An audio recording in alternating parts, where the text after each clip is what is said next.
Good morning students. बच्चों, आज class 7th में हम करेंगे वर्कशीट नंबर 2 और आज हम आंकड़ों के संग्रह के बारे में पढ़ेंगे। पिछली वर्कशीट में हमने आंकड़ों के बारे में पढ़ा था। आज हम उनका कलेक्शन भी करेंगे और उसकी से अलग और कुछ जानकारी इसके बारे में प्राप्त करेंगे।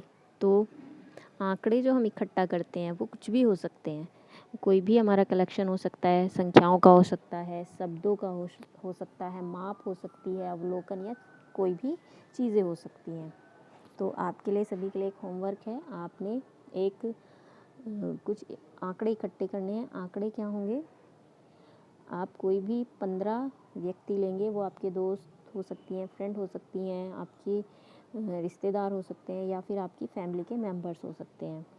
कम से कम आपने 15 लोग लेने हैं और उनसे जो आंकड़े इकट्ठे करने हैं वो आंकड़े हैं उनका जन्मदिन किस महीने में पड़ता है।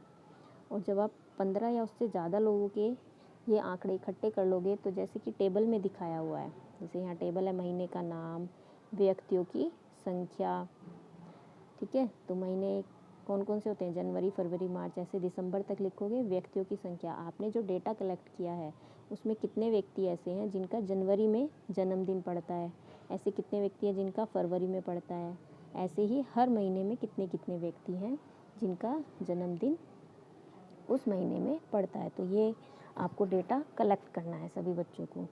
अब हम एक एग्ज़ाम्पल लेते हैं। कक्षा 7 की 20 छात्रों की हॉबी है। हॉबी का एक डाटा कलेक्ट किया है। हॉबी में आर, डब्ल्यू और एस वर्ड यूज़ किए हैं। आर, डब्ल्यू, एस, इस तरह से। आर का मतलब है रीडिंग यानी पढ़ना, डब्ल्यू यानी राइटिंग लिखना और एस यानी सिंगिंग गाना। तो 20 लड़कियों से पूछा गया कि उनकी हॉबीज़ में राइटिंग है या रीडिंग है या सिंगिंग है। तो सभी ने अपने अपने व्यूज़ बता दिए हैं। अब इन्होंने उसका डेटा कलेक्ट करके एक टेबल के रूप में दे दिया है कि ऐसी कितनी लड़कियां हैं जिन्हें पढ़ना पसंद है। तो ऐसी 6 लड़कियां हैं। लिखना कितनी लड़कियों को पसंद है? 5 लड़कियों को। और जो सिंगिंग करना पसंद है वो कितनी लड़कियों को पसंद है? 9 लड़कियों को। और जब हम इन सारी लड़कियों को प्लस करेंगे तो ये 20 आएगा, क्योंकि 20 स्टूडेंट्स का हमने ये कलेक्शन किया है। तो इसमें हम एक चीज़ निकालते हैं, परिसर। परिसर क्या होता है? सबसे बड़े मान में से सबसे छोटे मान को अगर हम घटा दें तो वो परिसर होता है। जैसे कि एक एग्जाम्पल इन्होंने दिया है, 10 लड़कियों की ऊंचाई सेंटीमीटर में मापी गई है और परिणाम उनके दिए गए हैं। तो 10 लड़कियां हैं कोई भी, उनकी हाइट कितनी है वो सेंटीमीटर में माप ली है। 135 सेंटीमीटर, 150 सेंटीमीटर, इस तरह से 10 लड़कियों की हाइट है। तो इसमें प्रश्न पूछा है सबसे ऊंची लड़की की ऊंचाई क्या है। तो जो सबसे लंबी लड़की है वो कितनी है? तो इसमें आप ढूंढोगे कौन सी लड़की है। तो 151 सेंटीमीटर जिस लड़की की हाइट है उसकी ऊंचाई सबसे ऊंची है। इसी तरह से सबसे छोटी लड़की की ऊंचाई कितनी है?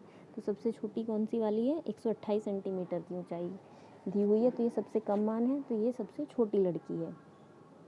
अब इस प्रश्न में थोड़ी सी मिस्टेक है। अब सबसे छोटी लड़की की ऊंचाई से छोटी लड़की की ऊंचाई घटाए। तो इसमें प्रश्न होगा, अब सबसे ऊंची लड़की की ऊंचाई में से सबसे छोटी लड़की की ऊंचाई घटाए।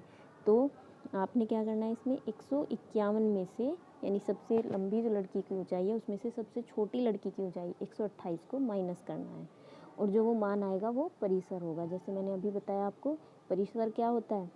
सबसे अधिक वाले मान में से सबसे छोटे वाले मान को घटाने पर हमें क्या मिलता है? परिसर।